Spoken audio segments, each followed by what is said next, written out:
In the guitar playing community, you're probably already familiar with this, but there is an ongoing discussion, debate, argument, it usually turns into, of tube amps versus modelers. Which one has the best sound? Which one will provide you with the best sound? What is just the best overall? Which one is a plebeian device that should be relegated to the trash bin, and which one should be held up high on the tonal pedestal? Something like that. That question doesn't matter as much as you think it does. And we're going to discuss why. First, I'm going to play you a couple of examples here to just kind of demonstrate what I'm talking about. So, first example, what I want you to listen for are how many distinct samples do you hear in this? How many distinct audio clips or how many distinct things do you hear in this sample? And which one do you think is the tube amp and the modeler? So, here we go.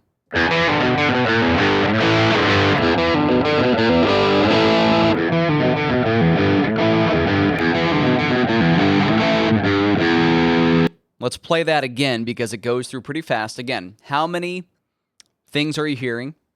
And which one do you think is the tube amp or the modeler?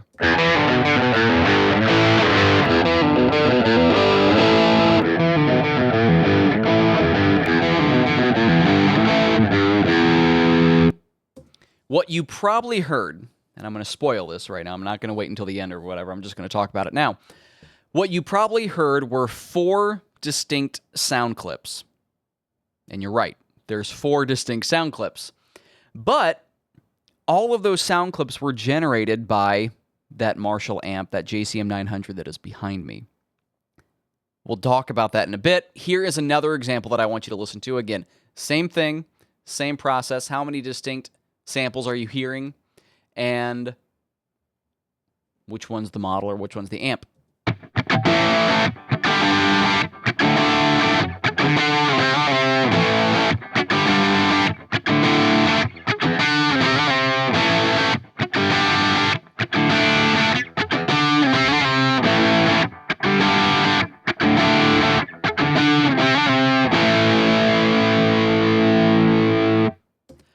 Much harder, a lot harder to differentiate the individual samples here.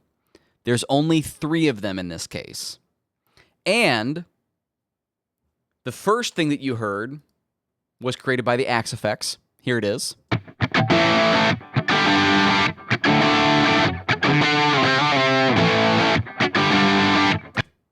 To that point right there, that is Axe Effects. From this point going forward, it's the HX Stomp.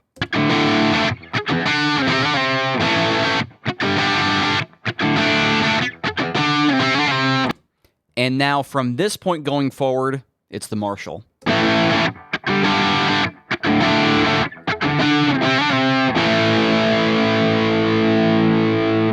So why does that example sound so much similar across different devices rather than this one device across something else? Well, here's where I think the debate should really focus. And it's really not a question of amp versus modeler, but about appropriate application and understanding something we call capture. So that first example, I had this amplifier going through a Hughes Kettner Red Box. That was soundbite number 1.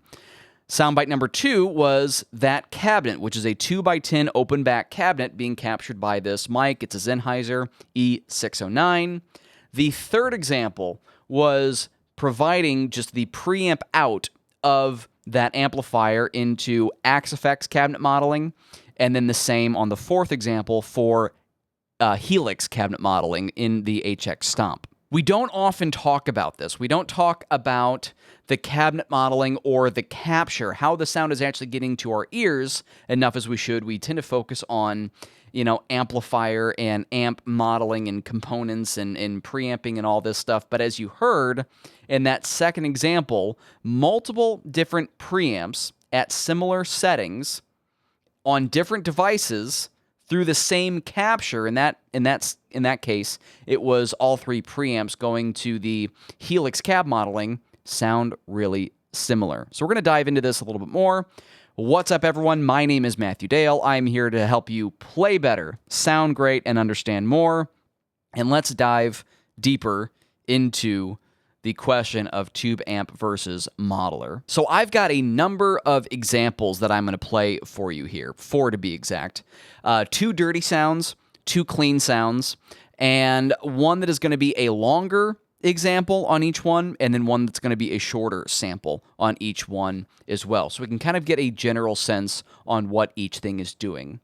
We're going to be listening to, and I will be clearly labeling on the clips, we're going to be listening to all 3 of these preamping devices through the Hughes Kettner Red Box, powered through the Marshall tube amplifier, the cabinet mic'd up with my Sennheiser E609, and then the cabinet modeling in my Axe FX3, which is using the Legacy Cab 103. It's the 412 basket weave TV mix with a little bit of filtering from 80 hertz and down to 6,000 hertz and up, and then the Helix or the HX Stomp cabinet modeling through a 412 greenback, and the same filtering is applying there, cutting the lows from 80 hertz down and cutting the highs from 6,000 hertz or 6K and up. All of the examples played through the different preamp modeling and then the different captures are the same exact performance. So I DI'd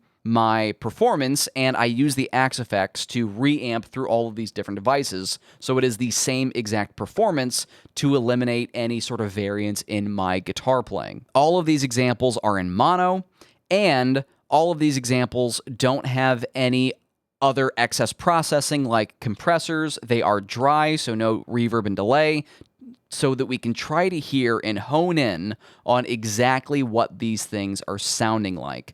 Also, I've normalized all of the audio in every single example so that we're not getting any sort of, well, this one sounds louder, so it sounds better, anything like that.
Now, just a couple of observations here. I'm going to try to be as uninvolved and as unbiased as I can here. So I'm really interested in hearing your thoughts on all of these examples. Just a couple of objective observations that I can make here. First of all, this isn't really a can I get the HX Stomp or the Axfx 3 to sound exactly like the preamp section of a Marshall JCM 900. First of all, these two devices, HX Stomp, XFX 3, don't have a JCM 900 amp model in them. So I'm using a JCM 800 amp model, and I am just approximating the tone. That being said, I think it's amazing how similar the tone is when captured by the same device, if it's, an IR, or if it's through the microphone in the amp cab or the Red Box. I think it's remarkable how close in tonal quality they are.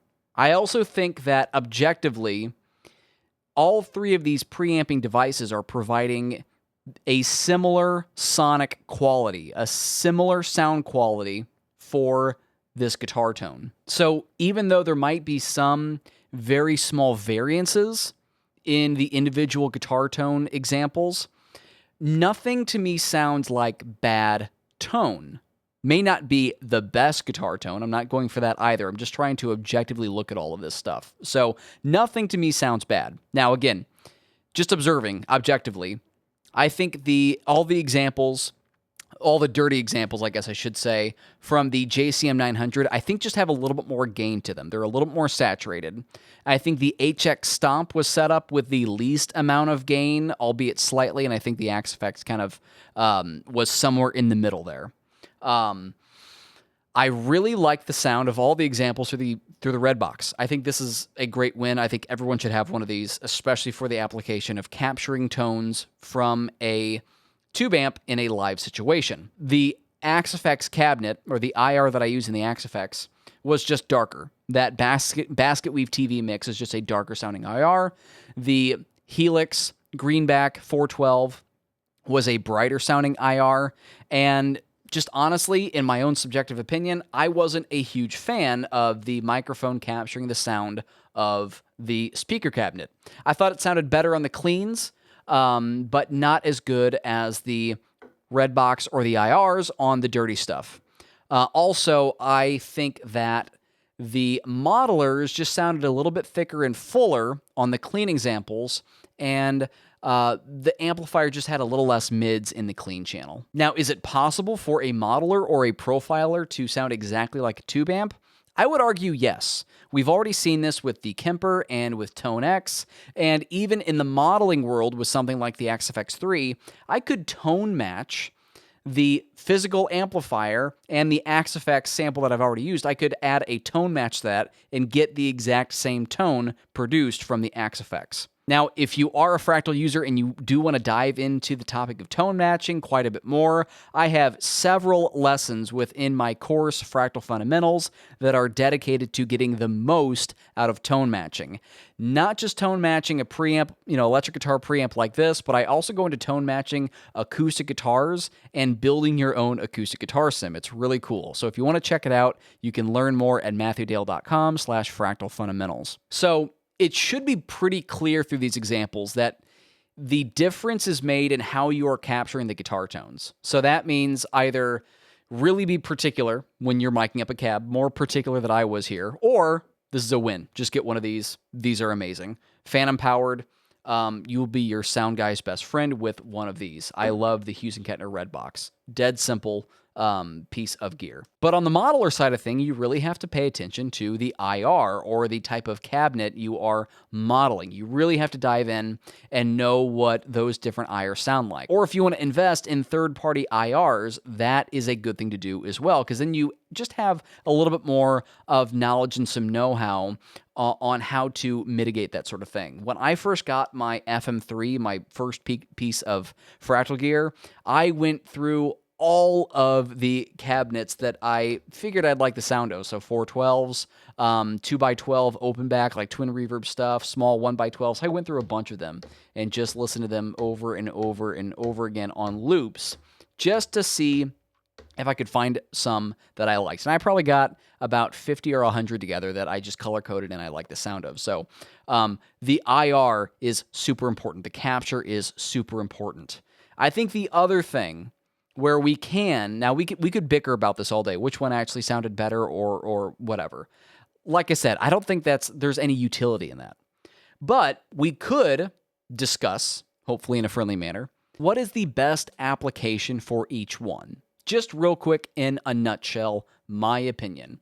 If you are primarily a home player, a hobbyist, maybe you gig out with one band, every month, once a season, once a year, I think a tube amp is a great option, particularly paired with the Hughes Kettner Red Box DI for capturing those tones live because it's super consistent.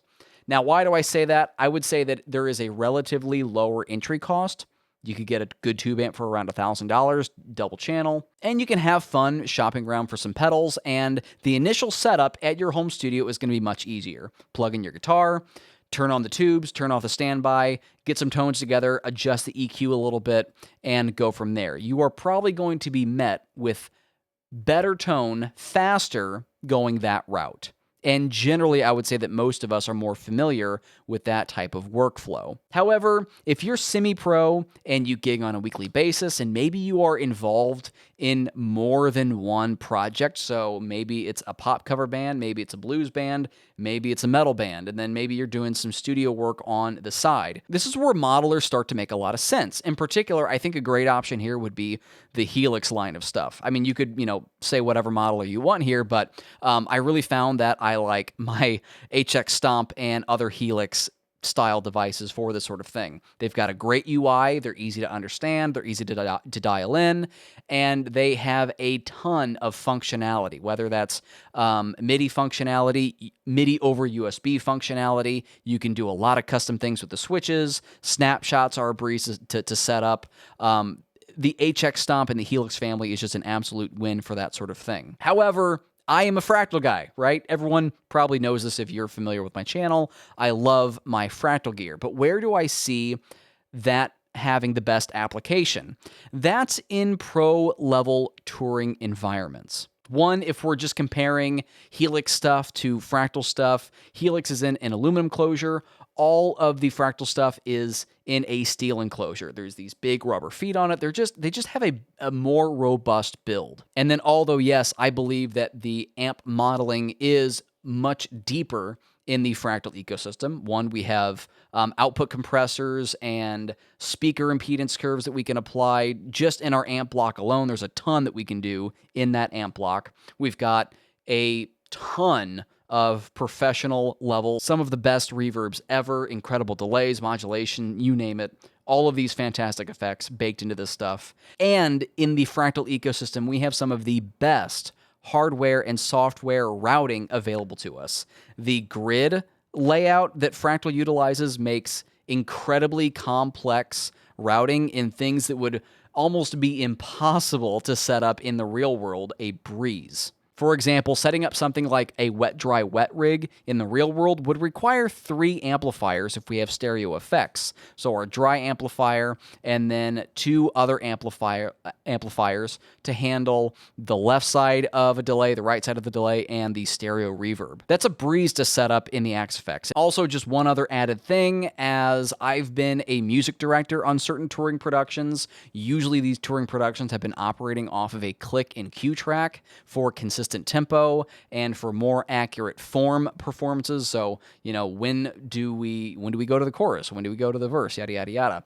Syncing up the Axe-Fx to work with a DAW for playback is amazing. And I can run that from the stage from one of my controllers. I can stop if we're in a rehearsal, go back to a previous section. I can set up all of this stuff with the Axe-Fx with relative ease. I could also do the same stuff on the Helix. And there's, certain advantages to the Helix style of doing this, and there's other advantages to the Axe-Fx or the Fractal style of doing this as well. But doing that sort of pro-level type of gigging, you get a lot of functionality out of a modeler that would make using an amplifier, just a very traditional analog rig, it'd be a lot harder to do that with. Now, also, that being said, you don't necessarily need to be one or the other. And this is probably also in the professional, the touring category as well, where I could very easily combine the Axe-Fx along with the tube amp. Again, I have a big module of these lessons in Fractal Fundamentals as well, but combining these and using this as my tone generator, but then also using the Fractal, the Axe-Fx 3 as my routing hub and my control hub and doing all these things. You can combine forces here and get that as well. Although That's going to be just a bigger rig. There's going to be more to set up. It's going to be, you know, more things to break if you know, you're thinking about that sort of thing. It's not going to be as easy as just bringing a modeler, plopping it down at your local venue, plugging in and going. Also, take what I'm saying with a little bit of a grain of salt as well. I'm not saying that, one, I'm the most pro-level guitar player ever, and that's why I use Fractal stuff, and you can only use Fractal stuff if you are a pro-level guitar player, yada, yada, yada. Not saying that. In a multitude of ways, I'm not saying that. If you are gigging once a month at your local venue and you love using your Fractal gear, absolutely go ahead. Helix, go ahead. If you are a touring level guitar player and you can use any tube amp you want, go for it. As long as you have good conviction for using and understanding and knowing how to use the gear that you're using, that is what I am advocating for here. So those are some of my thoughts. You know, again, I'm going to stay out of the subjective what sounds better here. You can tell me your own thoughts on that as well. But I think really the argument we should be having, or the discussion we should be having, I don't want to get into an argument. The discussion we should be having is one of application and one of understanding capture, because that's where a lot of these devices, or a lot of the reviews that you watch, that's where a lot of things differ. So if you're listening to the Axe-Fx plugged into an interface versus a Helix plugged into an interface, they're already not on an even playing field, as I demonstrated here. Thank you so much for watching. I hope you enjoyed this video. Again, drop me a comment in the space below. My name is Matthew Dale. I'm here to help you play better, sound great, and understand more, and I'll see you next time.